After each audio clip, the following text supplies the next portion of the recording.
Hey everyone, Rick here, and welcome back to the 31-day campaign of Battlefields of Mana. Folks, here's the campaign map. Let's lay it down and take a look. This is where we're at. This is battle number 6 of 31. Do you see a trend on this map here? It looks like there's a lot of blue. And if you're seeing as much blue as I am, well, you are absolutely correct.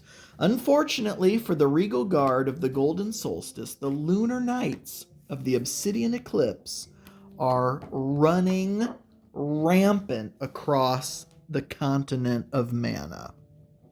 So what's been going on here? The story so far: in the Forest of Arcadia, the Regal Guard won convincingly the very first battle. South into the Mistoak Forest, Lunar Knights won the second battle. West to the village ruins, Lunar Knights. East to the Marauder camp, Lunar Knights. And then back to where the Lunar Knight rampage began, Mistoak Forest, Battle 5, Lunar Knights. That's 2 victories in the Mistoak Forest for Lunar Knights. If you have a 2-victory lead over the opponent in any one location, you get a star. Oh, that's right. You control that territory. Now, that's not permanent. That just shows how many territories Lunar Knights fully control. And right now it's 1 to none. All right. Enough talk. We need to find out where we're battling next, because this is getting ridiculous. Regal Guard are pissed as hell. I'm not going to sugarcoat it, folks. Regal Guard are pissed as hell. Where are we fighting? That's all we need to know at this point. OMG. Are you ready for this? This is going to be a big one. 8 on the list of locations is Prosperity Village. You'll notice we have gone nowhere in the north. It has been all south, and Prosperity Village is right here. Is this going to be a bastion for the Regal Guard? Or are the Lunar Knights just in total control of the south? We're about to find out, because in Prosperity Village, we are going to be, it's a 6. So Prosperity Village, as you see, Tier 1, battle size, Tier 1 with a D6. A 6 means 20 points. This is as big of a battle that a Tier 1 location can be. So in Prosperity Village, Tier 1, 20 points. And we haven't seen Warlords and Sorcerers for a couple battles, because the last 2 have been relatively small. Bring out the mana, folks. Bring out the Warlords. Bring out the equipment, because this is a 20-point battle and we're going all out. All right, let's set up terrain and then we'll be right back. All right, folks, I'd like to welcome you one and all to Prosperity Village, the village of prosperity. So if you can see, here is the layout of the terrain. So the theory here is it is a relatively small settlement. I believe it is the smallest inhabited settlement on this map, on the campaign map. By the way, we're on day 6. Did I mention that yet? We're already on day 6. This is the 6th battle. And the first battle in a standing village. We've battled in a forest 3 times. A marauder camp and a ruined village. Now we're finally in an actual settlement. And is this when the Regal Guard get back on track? All right, so anyway, as per rules for terrain, 5 inches from the deployment zone for each of these buildings. And even though this looks like a low stone wall, we're just going to keep it simple that the boundary of each of these buildings blocks movement and line of sight. Same with this building. Now this field is nothing. It might as well be clear ground unless a 10 is rolled on this D10. Oh my gosh! Now, not right now, but at the beginning of each round. Oh my gosh, I can't believe that. By the way, this is the beautiful Q Workshop forest vegetation leaf carved die. That was day number 1 in my Dice Advent calendar. Check out my Rick Koeppen YouTube channel name in the description below, where I'm posting daily Dice Advent calendar unboxings. Anyway, at the beginning of each of the 6 rounds, we are going to roll this d10. On the result of a 10 for the rest of the game, this field is muddy and halves movement. Can you imagine if a unit wanting to skirt the edge, get a flank, found themselves stuck in the mud? Do you risk it? For the rewards of getting a flank, do you risk getting stuck in the mud? So again, beginning of every round, we're going to roll that die, and if we get a 10... Oh, that's a 9. I was going to say, if we rolled a 10 again, I'm going to lose my mind. Beginning of every round, we roll it. If it... Oh, unbelievable. Okay, anyway, I'm getting distracted. I love this die. If it's a 10, it's muddy. It halves movement for the rest of the game. No need to roll the die at the beginning of the round for the rest of the game. It just poured down rain. And in fact, we may even flip this on.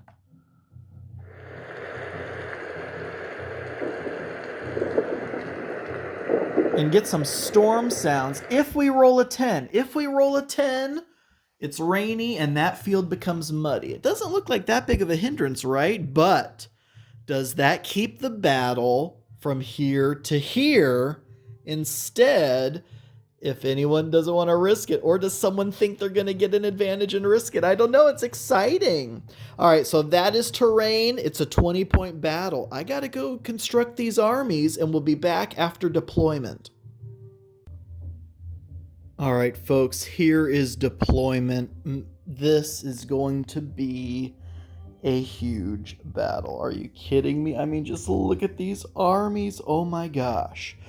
We have a lot to discuss. Okay, so the battle for Prosperity Village. Now, the Lunar Knights of the Obsidian Eclipse rolled higher, so they deployed first and are going first. Here is what they decided on for their army. Don't forget, it's 20 points. 4-point unit of men-at-arms, 2-point unit of archers, 2-point unit of swordsmen, 1-point unit of Peasant Militia, attached to which is their sorcerer. Dead center catapult, 6 points. Peasant Militia unit, 1 point. 2-point unit of swordsmen with the warlord attached. And last but not least, a 2-point unit of archers. Over on the Regal Guard of the Golden Solstice, we have a 3-point unit of mounted archers, 3-point unit of axemen, 2-point unit of swordsmen with their warlord attached. Dead center, they also did a catapult. Folks, we are going to be lobbing catapult shots twice a round, every turn. The sorcerer on horseback on his own. 3-point unit of axemen, and finally 3-point unit of mounted archers. Do you think they're going to risk it in the fields? I don't know. So when you look at the Lunar Knights flank, you can see they left a gap up there where the field is. So what is their game plan? Well, they have this men-at-arms. This is the second most expensive unit they have. Obviously, the catapults for either side, being 6 points, are the most expensive. Apart from the warlord and the sorcerer, who are 5 points apiece if you kill them, just out of actual units, this 4-point unit of men-at-arms. Now it's slow. It only moves 3 inches. It'll have to use both its movement actions to move only 6 inches. That's not that fast. So they're down here on this flank where it's just a lot of open ground. And they're anxious to see who they get to. And they have shield wall, so that's okay. They're slow. They have shield wall, which 6s explode in defense. So then, otherwise, it's pretty symmetrical. Archers, swords, peasants, peasants, swords, archers. Archers on the flanks, probably going to stay there, shoot at anything that tries to come up on either side. These peasant militia are probably going to converge in the center, block anything coming right at the catapult. And then they have the swordsmen to come in through here. Probably this swordsman unity is either going out front there or down here. I would assume that way because the men-at-arms already have this one locked. The Regal Guard's going to be very interesting because they have these mounted archers which are just going to be flying all over the field. And we'll see. We'll see if they decide to risk the fields going that way. Or, I mean, they're fast enough. They can easily just come right down through there as well. Axes are slow. They're as slow as men-at-arms. So they were lined up so that they can get through those two buildings without having to wheel. This unit of axes also has a lot of open ground in front of it. These swordsmen probably, I thought, were going to stay back and guard the catapult, but they have the warlord in there. Now, of course, that's one of the main reasons why these officers are attached to units is because the catapult can't directly target them. Of course, the catapult only shoots 18 inches, so that's why this sorcerer thinks, well, as long as he stays back there, then the opposing catapult can't hit him. But I'm just talking here, folks, because I'm trying to decide for myself how this is going to play out. This is absolutely insane. Let's go over Warlord equipment now. Lunar Knight Warlord. Don't forget, each Warlord gets 5 points of equipment. The Lunar Knight Warlord has a 2-point Amulet of Time. He gets to take an immediate second attack. Axe of Legend for a point gives him Assault. 6s explode in close combat. So can you imagine? He's attacking twice, and 6s explode each time. He also took the Banner of Courage, so he will always go first, as well as his unit, as if he stays in that unit.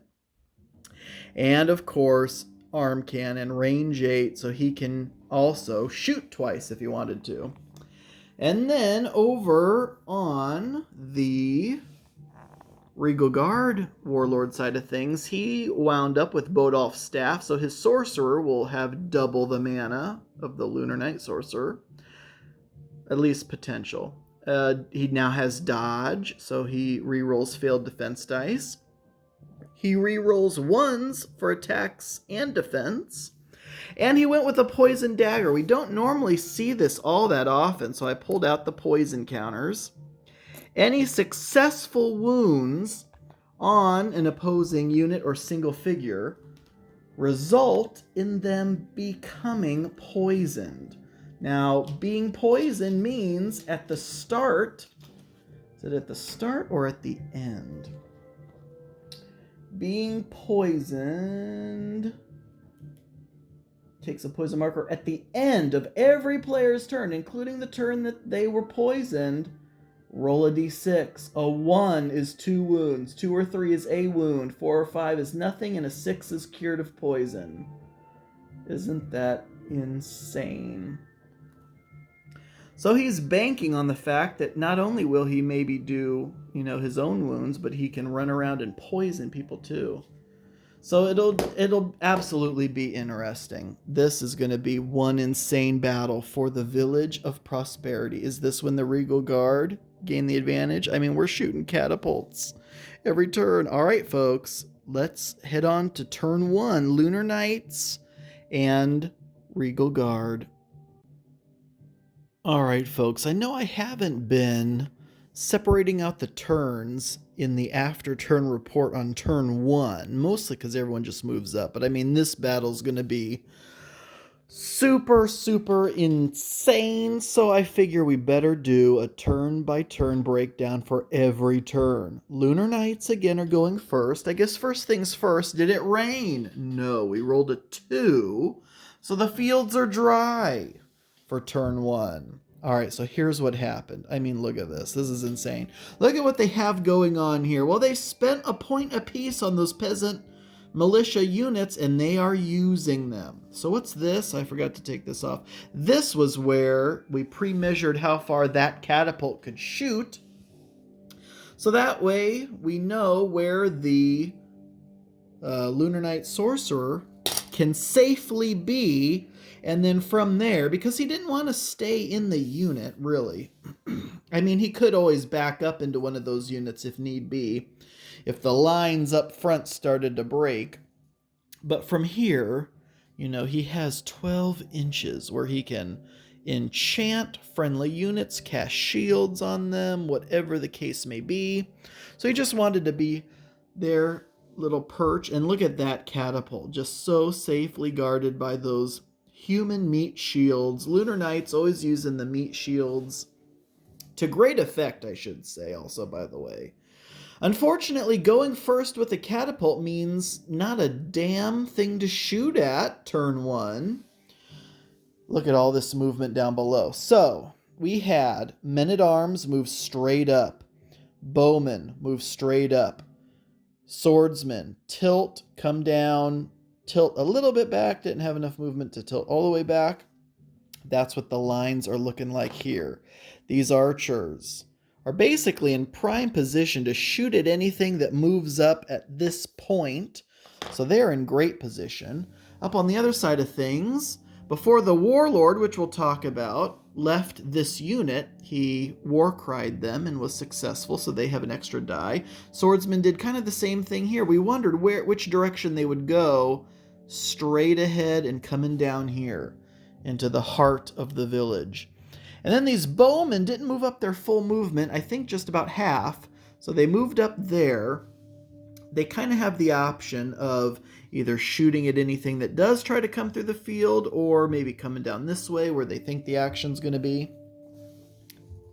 This warlord was insane, though. He left that unit on horseback, charged forward 12 inches, his full movement. Look how close he is to enemy lines. Well, of course, we tested it all out. These axemen move 6, so even at double speed, they will not be able to reach him, but he is in grave danger. I mean, their catapult could shoot him now. Those mounted archers could shoot at him now. But what he wants to do is throw himself probably right at that catapult.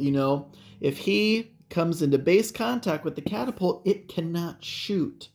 And he, with his double attacks, thinks he has a good shot at destroying the catapult. Of course, the axemen are going to have something to say about that, for sure. But he threw himself right up there. And then, in the magic phase, the sorcerer channeled 3 mana.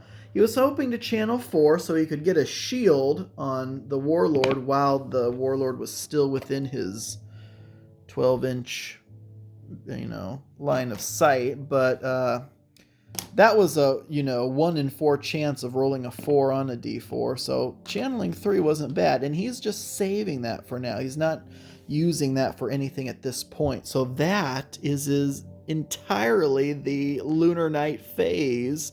Look at that. Does that not just look absolutely gorgeous? Look at all those troops. All right, we are now moving over to turn 1 for the Regal Guard, and you better believe that catapult is about to fire.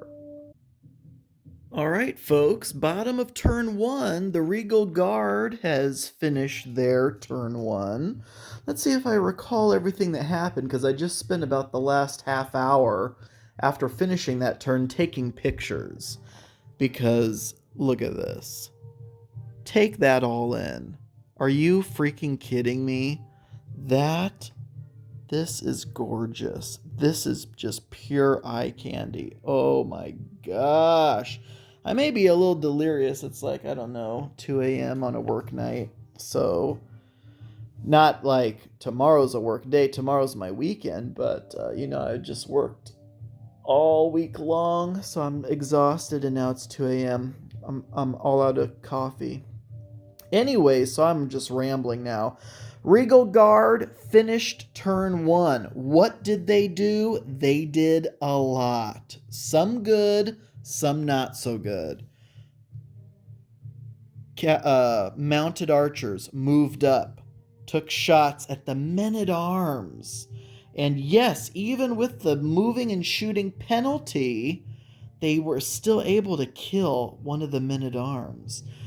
Axes moved up as far as they could. Swordsmen with the warlord moved up as far as they could. These axes moved up as far as they could. There was a little panic going on over here because they didn't want that catapult to suffer any issues. So axes moved up all the way there. Sorcerer moved up behind the axes, and these mounted archers who were going to go through the field had to come down here because that was the only other thing to protect the catapult. So the axes moved up. These guys shot and did 2 wounds to the warlord. Even with the negative penalty for moving and shooting, he just rolled really bad on defense. So he may be rethinking coming all the way over here.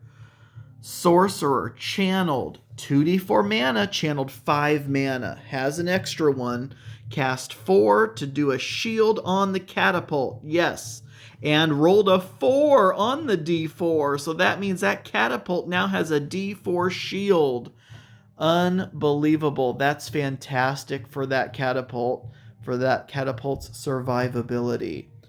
The warlord, while he was near these archers, also did a war cry on them and was successful.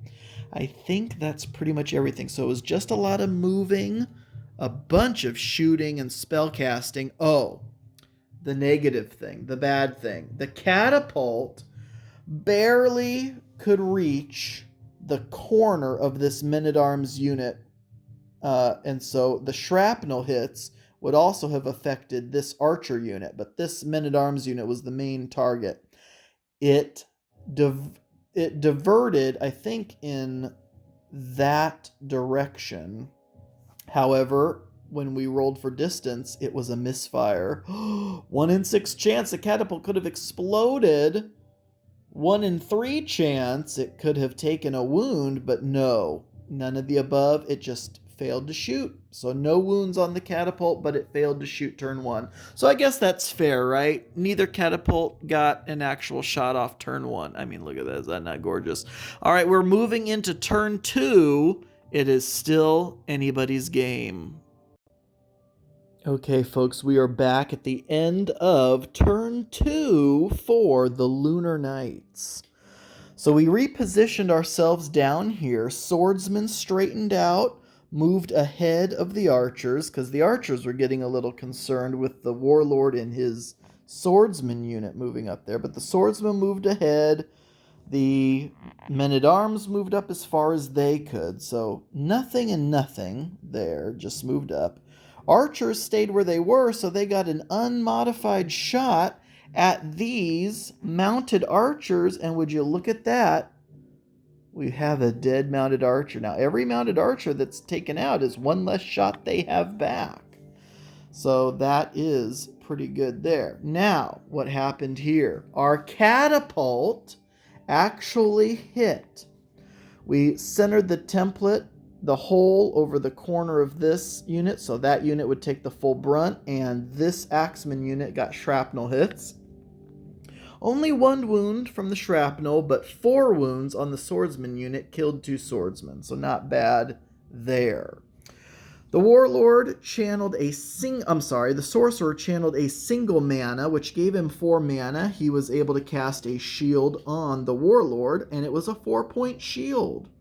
Now you'll notice he only has 3 points of it left because he charged into combat with those axes. Now he has the banner that lets him go first. He attacks twice with 4 dice, all +1, and any natural 6s explode. After both of his attacks, he managed to do a total of 3 wounds, killing an axeman, putting on a wound on another. Attacks back from the axeman did a wound to the warlord. So now his shield is down to 3, but he has a 4-point shield. That's fantastic. Warlord also war cried that unit of swordsmen who were able to move up right behind him. So just in case the warlord finds himself in trouble or gets bored and wants to leave, these swordsmen are right behind him. These mounted archers are going to need to move if they want to shoot anything, because now that the warlord is engaged to a friendly unit of theirs, that blocks line of sight. So it's not like those archers could either shoot the warlord or shoot the sorcerer from where they are, but they're super nimble. So they'll probably move up there or something. Maybe even take a shot at, oh, look over here. The archers moved into the field, and we rolled a course before the turn began, and the field is still dry. I believe that is everything. So we had shots here, shots there, magic there, one close combat there, and now it is turn 2 for the Regal Guard. Let's see how they respond. All right, folks, end of round 2, which means it was the end of turn 2 for the Regal Guard. Very interesting turn. Let's start with movement. These swordsmen used to be over here with the warlord, who ejected and hightailed it way up here, and there's a reason why he moved into contact with that unit of Peasant Militia. He was considering charging that swordsman unit in the flank, running into the sorcerer, but what he ended up doing was moving into contact with those Peasant Militia. Originally, he was just going to be just outside of them, so they'd have to charge into him, but what he figured they would probably do is move themselves over a bit before they charged into him, so that there would be no gap for him to get through, because what he wants to do is he has no intention of fighting them. So he's probably, what he wants to do is on his next turn break away and then come back around through here. And don't forget, these are just casualty markers, so they can come and go as, you know, they don't block anything.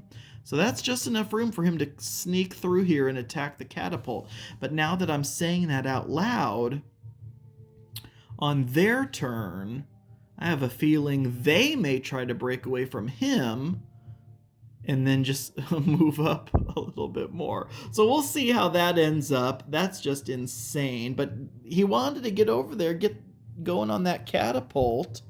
Unfortunately, our catapult, we tried hitting this unit of men-at-arms, but it missed like by 10 inches this way. So it just was completely off the table.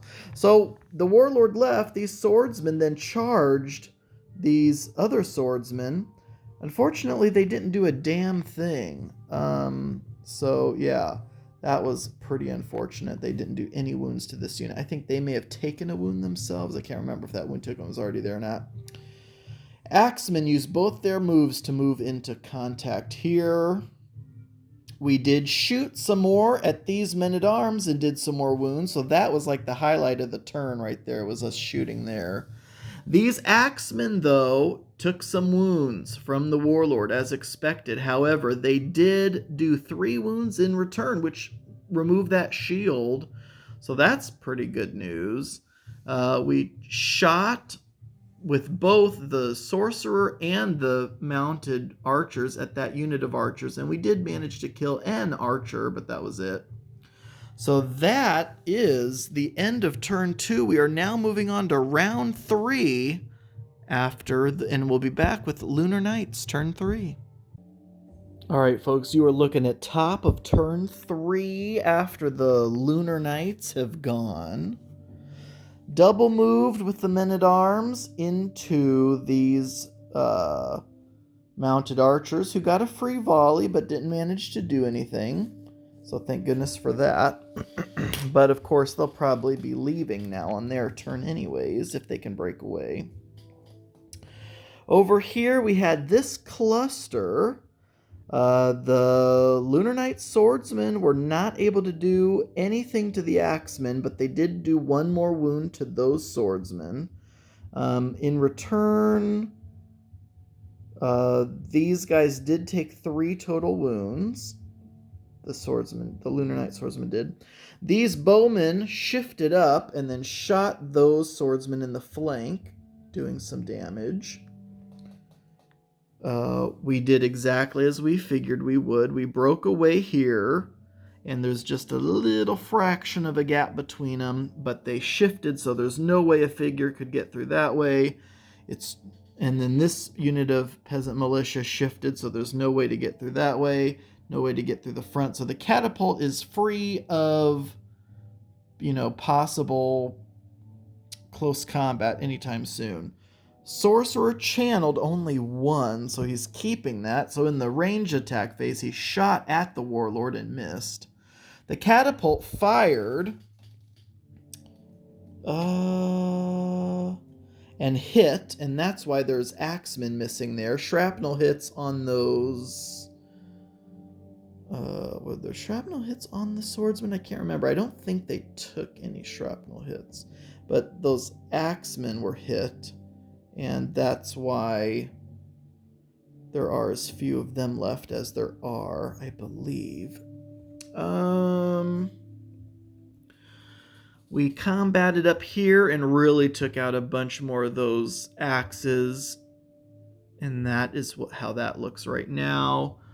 The Warlord war-cried that unit of archers who shot at the Sorcerer, who did not take any wounds. And then we moved up here, and so this is what actually happened. So you may be like, wait, what happened here? The Warlord broke away from the axes without penalty and charged the mounted archers, which allowed that unit of swordsmen, which had just been standing there, to charge the axemen, and did all that, and then that Warlord did all that to them. So it's looking pretty bleak for the Regal Guard up here. I mean, that's going to be 3 points of axes, and they're almost about to gain a victory point for cutting that mounted archer unit in half. They got a point for those swordsmen, cutting them in half. So, yeah, it's just very interesting. I'm still not entirely sure. It's looking in the favor of the Lunar Knights, but we'll find out because it's now turn 3 for the Regal Guard. All right, folks, bottom of round 3, and we have a lot to discuss. So, the Regal Guard made some mistakes, and they made some amazing moves. Here's one of the things they did that was bad.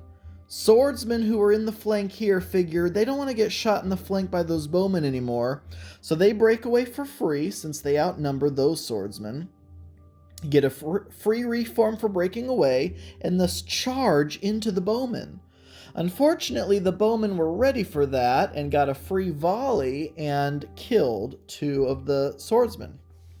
So this is one of the rare times where you'll see a unit who had just charged then not take the close combat action and instead brace, because he's all that's left.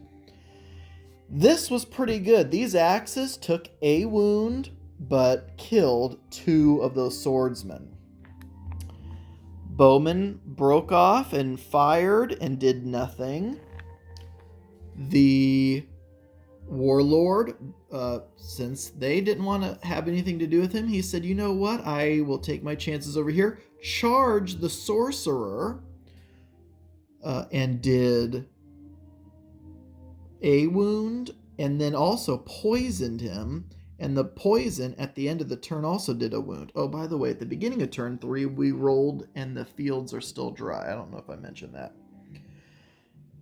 Up here, this Sorcerer got some shots off at a Warlord who used to be here. We braced ourselves here for obvious reasons. We shot at those bowmen and didn't do anything. But speaking of that Warlord that used to be here, the catapult targeted him because those bowmen, the mounted archers, broke away, and then I think with penalty. So the Warlord did try some attacks on them, but actually failed.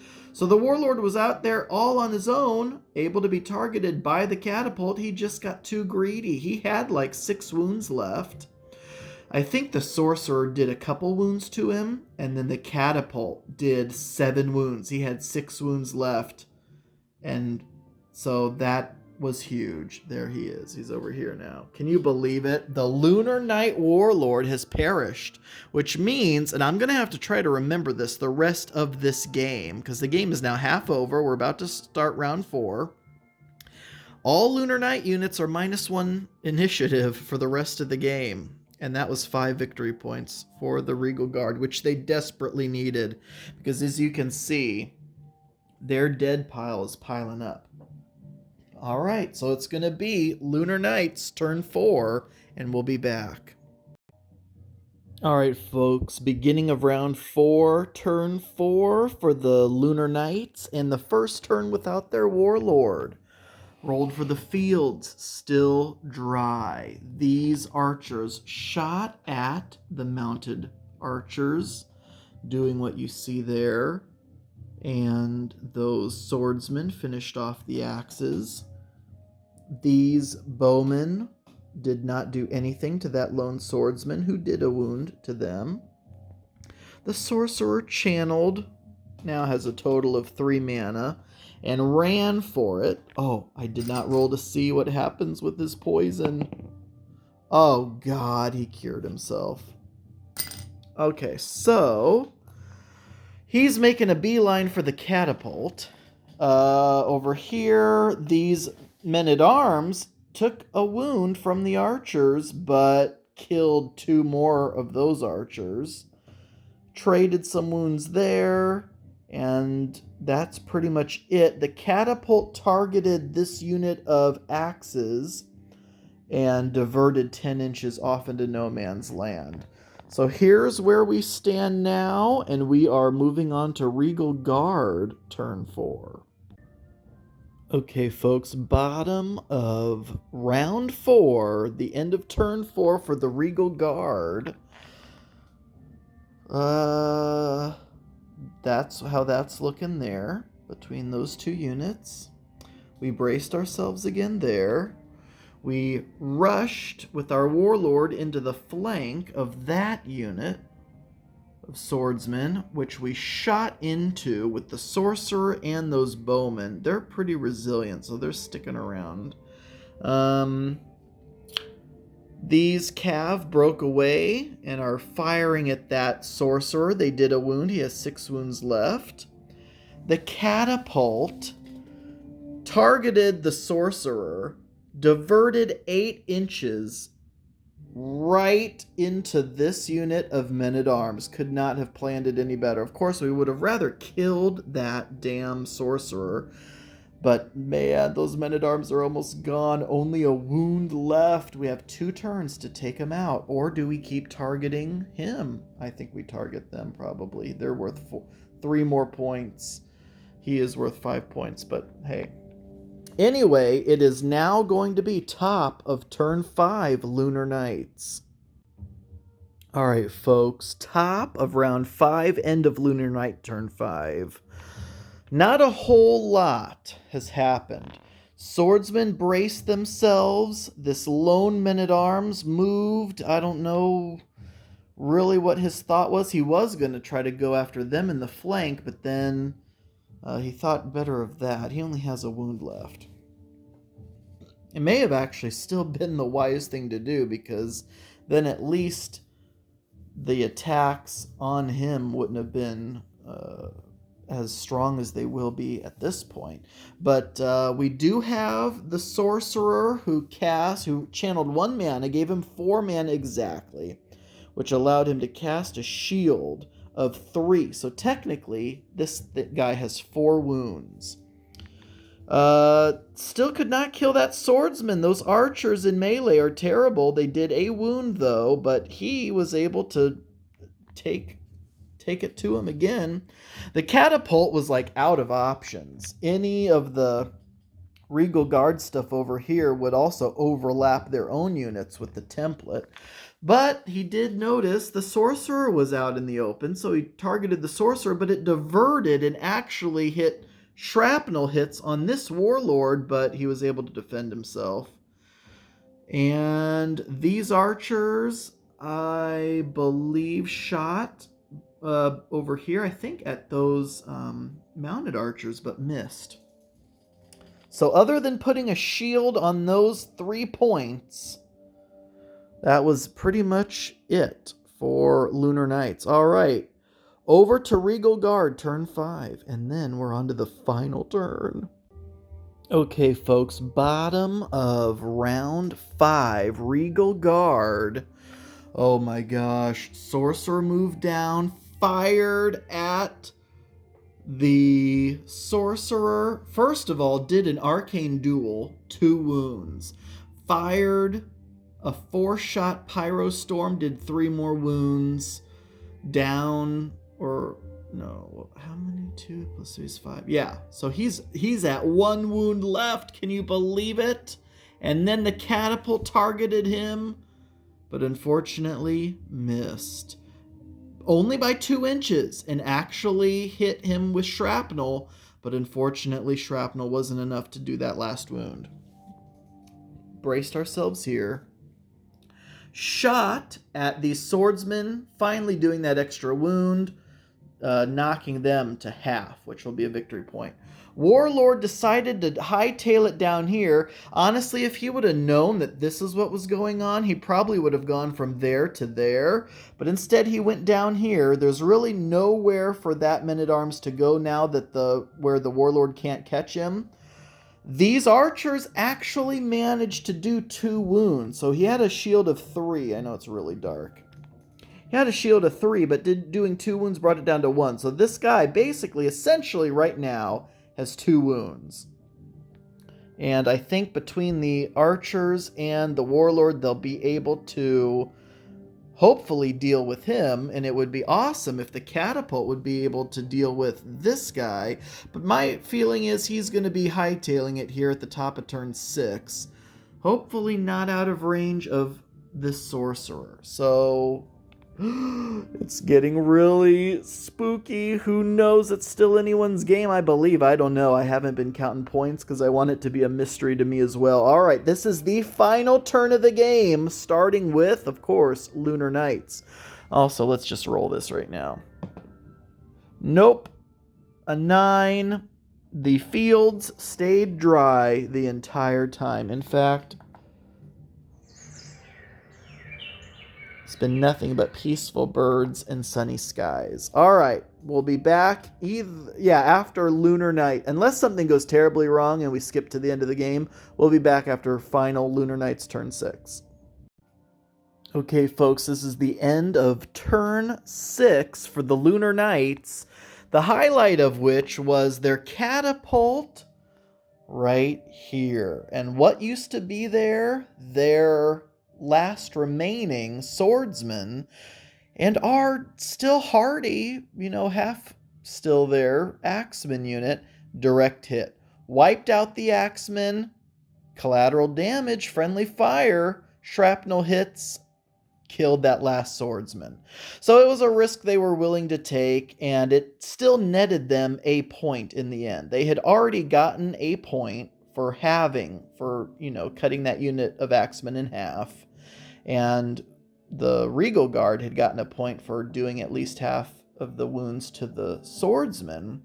And the swordsmen are only worth 2 points. Axemen were worth 3, so there was still a point of swordsman to be had, but there were still 2 points of axemen to be had. So yeah, they lost that point of swordsman, but they gained 2 points for the axemen. It's over here. The swordsman was able to kill 1 more bowman, but they could not kill him. That's a point left on the table. Sorcerers hiding behind this building. I'm pretty sure, I haven't done the range from the catapult yet, but I'm pretty sure it's out. He is definitely, there's no way for the sorcerer to hit him, no way for those mounted archers to hit him. So he's safe. Him and his 1 point are unfortunately safe. The mounted archers up here are okay. Those archers didn't end up doing anything. And then, unfortunately, this man-at-arms may survive. I can't believe it, but he has 2 wounds left. He moved. I was thinking there was no way he'd be able to move out of, movement speed of that warlord. But, oh, yeah, absolutely. He moved 6 inches. And he was already a couple inches away from the warlord. The warlord can only move 6 if he still wants to attack. So, not looking too good. We'll see if the sorcerer maybe can move down. bottom line is we need those 3 points. There's 2 wounds there. We need those 3 points if we are Regal Guard fans. So that's it. Lunar Knights game is over. It is now up to the Regal Guard to see how many more points they can get. My God, what a battle. Honestly, this is one I should have recorded fully because this was absolutely insane. All right, so Regal Guard, this is how this final turn for them went and how I was afraid Regal Guard were going to fail again. So, of course, Mounted Archers brace themselves here. I mean, there's no way they're going to do 5 wounds. They only have 2 dice. So no point in risking their own lives, so they brace themselves there. Sorcerer, without any other viable options, decided to take a shot into the flank of those archers, had enough dice after channeling to do a decent-sized pyrostorm. They were able to defend against it with leaving 1 wound left. If they would have taken off that back rank guy, that's another point, another victory point. But no, so there's a point just hanging out there. This is what absolutely shocks me. So the Warlord couldn't get to the men-at-arms, so he charges into the flank over here, which allows our swordsmen to back up without breakaway penalty. And then during this ensuing combat, actually, you know what? It's not over because I didn't do their attacks back. 2 dice, 2 attacks back. They need 4s or better, and these are -1. So a 2 and a 4 will be a 1 and a 3 and do nothing. He's armor 3. He needs 4s or more.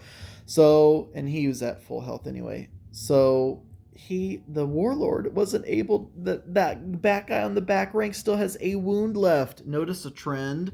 It's like taunting me. 1 guy with a wound left on the back, 1 guy with a wound left on the back. That's 2 points right there that we are now missing. Sorcerer, of course, hit himself really well. However, I forgot about the good old arcane duel, which is the great equalizer, and why hiding yourself, especially when you only have a wound left, is not fail-safe, but it is when you roll. Unfortunately, he ended up taking a wound because he failed the arcane duel. But that was his last chance to get rid of him, but no, he failed. So then we come over here, the last gasp for points. Mounted Archers. They shoot at, I know it's kind of a spoiler, but hey, the game's over. That last man-at-arm, he had 1 shield point left, 1 HP left, 3 shots. 2 hits. He was able to block one of them, which he has shield wall. He rolled a 6, so it blocked one of them. With that shield wall exploding 6, blocked the other one, so he took no wounds. So then, it was up to the catapult. It just had to hit, essentially. And unbelievably, it hit. So the catapult hit. 12 shots, some of the 6s exploded. In the end, it ended up being 12 shots. And with 2 wounds left, I was afraid that man-at-arm would somehow find a way to, defend against it. But no, he ended up taking like 7 wounds or something like that. So he is absolutely dead. I think that seals the victory for the Regal Guard, but I'm not entirely confident. That's what time it is now. Time to calculate the points. Let's see what we have. For the Regal Guard, we still have the Warlord at full health. We still have the Sorcerer with 7 HP left. The Catapult is still here looking great with the shield of 4. You can get rid of that. So that's 6 points that is left on the table. But of course, that's wiped out by the Catapult still standing on the Lunar Knight side. A unit, 2 units of Mounted Archers, both at half. So they each lost a point. But there were 3 points. So that's still 4 points total between them still on the table. And this lone swordsman, can you believe it? This lone swordsman with a wound left. So this right here is what's left of the Regal Guard's army. There are 2 officers, a swordsman, 2 battered units of Mounted Archers, and their pristine catapult. Now, to look at what the Lunar Knights still have, and it's a lot. I mean, this is why I'm not confident in a Regal Guard victory just yet. So we still have a unit of archers. In fact, we have 2 units of battered, but not even halved. So I wouldn't even call them battered. They are still full intact units. That's 2 points. That's 2 points. There's a unit of Peasant Militia, another unit of Peasant Militia. I mean, look at all this. Peasant Militia is a point apiece. Archers are 2 points apiece. Catapult is 6 points. And they still have their sorcerer, unbelievably, with a wound left. He's guiding those poor troops home. So there's 2, 4, 6, plus 6 is 12. 12 out of the 20 points. So what were the Regal Guard able to... Oh, no. Even more than that. Here's another point of swordsmen. Oh my gosh, this could be bad for the Regal Guard. 1 point in swordsmen still left. So that's 6, 7, 8, 9, 10, 11, 12, 13. 13 out of 20 points. They only killed 7 points. So that 7 points comes in from this 4 points of men-at-arms and a 2-point unit of swords and 1 point for killing half a unit of swords. So they only killed 7 points. But wait, don't forget the warlord. That's 5 points. They killed 12 points. Here is what is left of the Regal Guard. And here is what was killed of the Regal Guard. So what's left of the Regal Guard is 2, 4, 5, plus 6 is 11. So when you think of it like that, that was 1, 2, 3, 4, 5, 6, 12, 13. That was 13. So even though this doesn't look like much, it's still 11 points. And so what they killed was 2 3-point units of axes. So that's 6 points. Half or more of swordsmen. So that's 1 more point. So that's 7 points. And then 2 halves of those mounted archers for a point apiece. That's 9 points, folks. 1, 2, 3, plus 3 is 6, plus 3 is 9. 9 points killed to 7 points killed, plus 5 is 12. So if they had not killed that warlord, it would have been 7-9 Lunar Knight victory.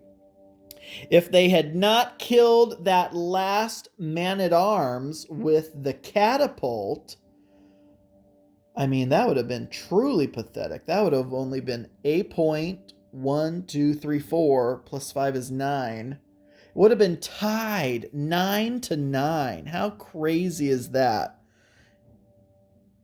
So that kind of makes me feel a little bit better that, 9-9, even if they had missed that, it still would have been 9-9. But if they would have just done 2 more wounds, 1 more wound there, 1 more wound there, with the sorcerer and the warlord, that would have been 2 more points.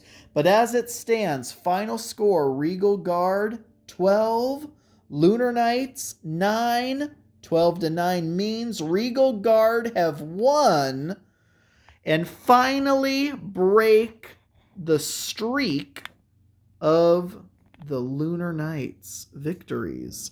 Can you believe it? So this sorcerer is now leading this convoy of battered Lunar Knights.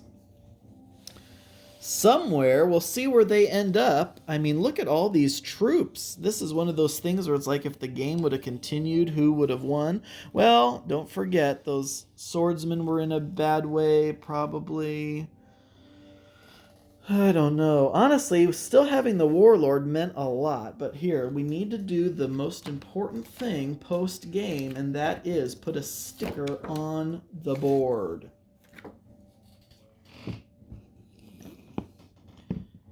And just unbelievably, We're actually pulling a yellow sticker off the sheet this time because, if you can recall, we were battling for the Prosperity Village right here along the southern coast.